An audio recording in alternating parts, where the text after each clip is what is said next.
Once upon a time, in the midst of India's history, a Mughal chef decided to create a royal and authentic dish. With patience and finesse, he blended the fragrance of spices and the softness of the sauce to pour the grandeur of the court into a single plate. The dish was eaten, but its name lived on in history.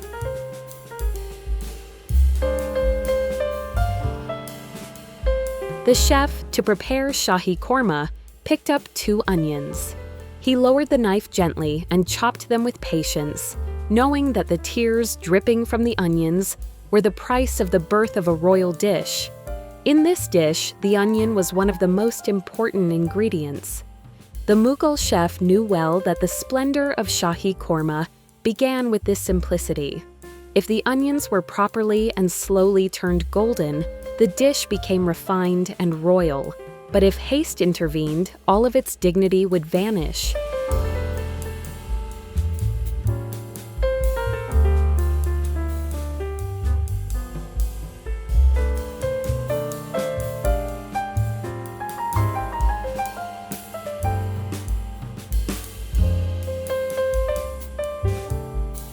Now it was the chicken's turn. The Mughal chef gently placed it before him, as if facing something sacred. He raised the knife with care and cut the chicken into neat, square pieces, not merely for appearance, but so that each piece would cook evenly and tenderness would flow throughout the stew. He knew well that Shahi Korma is not born of disorder. Every cut had to be deliberate, every size in balance. In that silent kitchen, the steady rhythm of the knife against the board foretold the birth of a dish destined to live on in memory.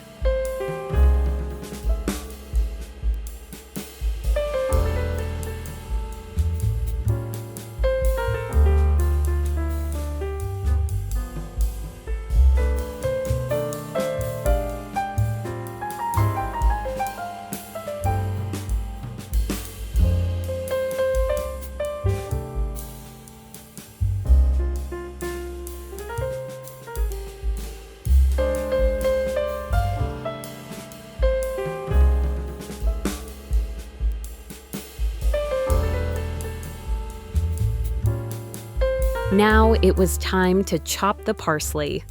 The Mughal chef picked up the green bunches and washed them carefully, then gently and evenly chopped them so that their fresh aroma filled the air. He knew that this simple herb held many virtues. It was invigorating, brought new life, and balanced the dish. The parsley was the final whisper, a green touch that gave Shahi Korma its soul and completed it.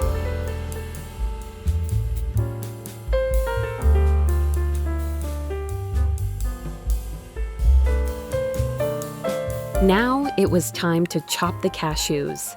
The Mughal chef held them gently in his hands, as if facing small, precious jewels.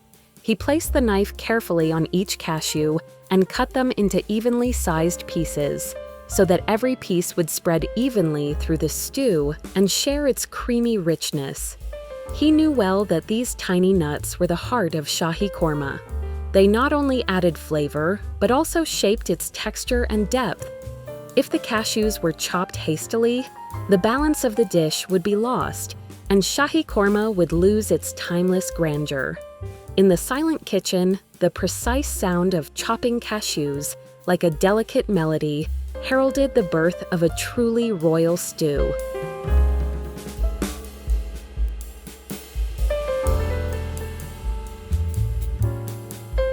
After chopping the cashews, it was time for the garlic. The Mughal chef picked up the small cloves and carefully peeled them, then chopped them finely and evenly so their sharp, sweet aroma could slowly fill the air. He knew that garlic not only awakened the flavor, but also enriched and nourished the dish with its properties. Each tiny clove was a promise of the deep, magical taste that would complete the Shahi Korma.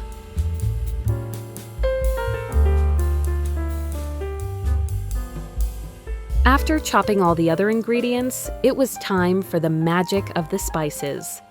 The Mughal chef picked up the cardamom seeds, cinnamon sticks, cloves, and black peppercorns, and placed them in a small yet hot skillet. With gentle heat and patience, he toasted each seed, awakening their aroma to fill the air. Slowly, the scent of the spices spread like a magical breeze throughout the entire Mughal palace of India, filling the hallways and chambers, making even the marble walls seem to tremble.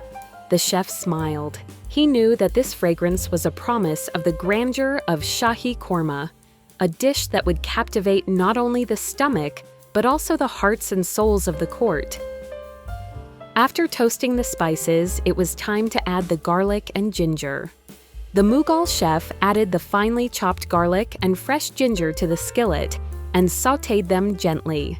Their aroma filled the kitchen as if it were the very heart of the dish, the sharpness of the garlic and the sweetness of the ginger blending with the warmth of the spices, filling the palace air with the promise of a royal flavor. Then he slowly added the golden onions to the skillet and sautéed them with care, letting their sweet caramelized flavor merge with the spiced sauce and the aroma of garlic and ginger. The chef smiled, knowing that the foundation of Shahi Korma was forming right there in the pot. And with each passing moment, the stew grew closer to its ultimate richness and splendor. Now it was time for the powdered spices. The Mughal chef took the dried coriander, fennel, and cumin seeds and carefully ground them, releasing their aroma so that every speck of powder could play its part in the Shahi Korma. He then gently added the powders to the skillet and lightly sautéed them, allowing them to blend with the warm oil and spiced sauce, each new combination filling the kitchen with a fresh, enticing fragrance. But the work was not yet done. The chef took the black peppercorns and skillfully ground them, adding this magical black dust to the dish so that every bite would deliver an explosion of flavor and heat, making the Shahi Korma truly magical and unmatched.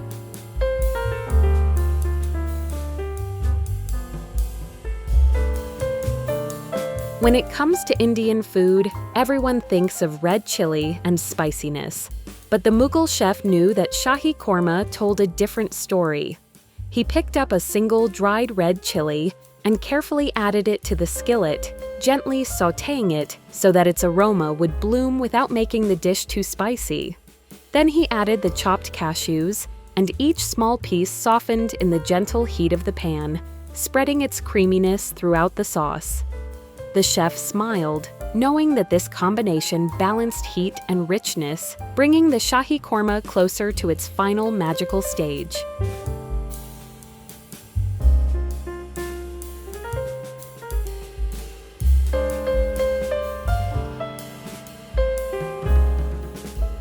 Now it was time to add the chicken. The Mughal chef gently placed the prepared, square pieces of chicken into the skillet, allowing each piece to mingle with the spiced sauce and nuts, gradually infusing its tenderness throughout the stew. He carefully turned the chicken so that every side absorbed the flavors and aroma of the Shahi Korma, knowing that this step was the heart of the dish and that the quality of the chicken would determine its final softness and grandeur. In the kitchen, the scent of chicken, spices, and nuts blended like a calm, fragrant symphony, and everything was ready for the Shahi Korma to reach its ultimate splendor.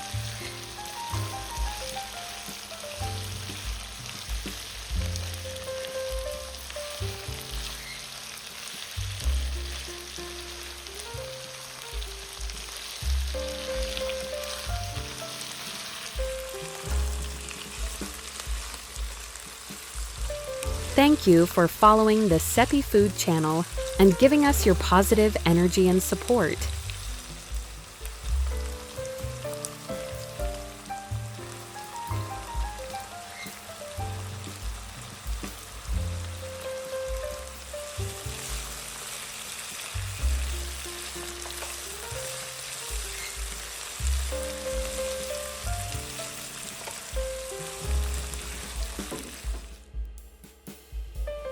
Now it was time to add the yogurt to the chicken.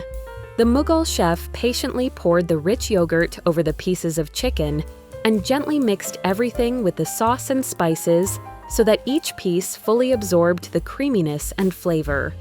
After lightly sautéing and allowing the flavors to settle, he took the fresh green parsley and sprinkled the chopped leaves over the chicken. The fresh, herbal aroma of the parsley was the final magical touch that completed the dish. Each tiny leaf promised the ultimate splendor of the Shahi Korma, where fragrance, flavor, and color came together in perfect harmony. While the Shahi Korma was simmering to perfection, the Mughal chef turned to the rice. He took the basmati grains, washed them carefully, and placed them in a suitable pot.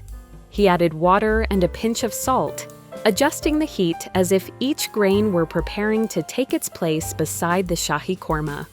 Slowly, the gentle steam rose, filling the kitchen with a delicate, inviting aroma. The chef smiled, knowing that when the rice and Shahi Korma came together, not only would stomachs be satisfied, but all the senses would celebrate, and the royal dish would be ready to secure its everlasting place in the history of flavor. Now it was time for the nutmeg. The Mughal chef took a fresh nutmeg and carefully grated it over the stew, releasing a warm, sweet aroma that seeped deep into the sauce. Each tiny grated bit, like a magical touch, completed the flavor of the Shahi Korma, and he knew that this small spice was the final secret to the stew's richness and splendor.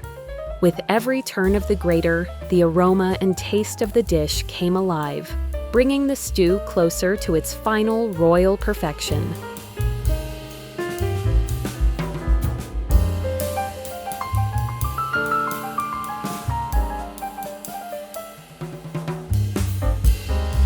It was now time for the garam masala.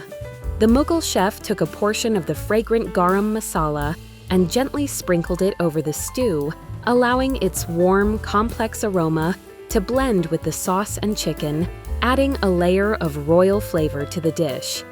After that, it was time for the saffron and cream. He dissolved a few strands of saffron in a little warm water and gently poured it into the stew along with the rich cream, so that the golden color and the creaminess mingled with the aromatic garam masala. Every drop, every strand, every speck was like a magical touch, completing the Shahi Korma, and the chef smiled, knowing that now the stew was ready to reach its ultimate richness, aroma, and splendor.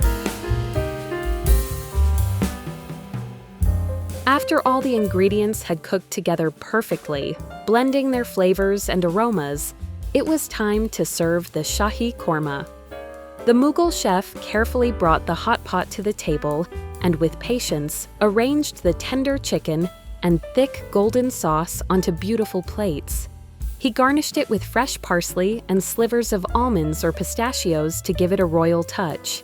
The aroma of the dish filled the air, and everyone knew that not only would their stomachs be satisfied, but each bite promised an experience of the royal richness, fragrance, and delicacy. The Shahi Korma was ready to begin its celebration of majestic flavors. I hope you enjoy this royal Indian dish together with your family. For more stories from different countries, be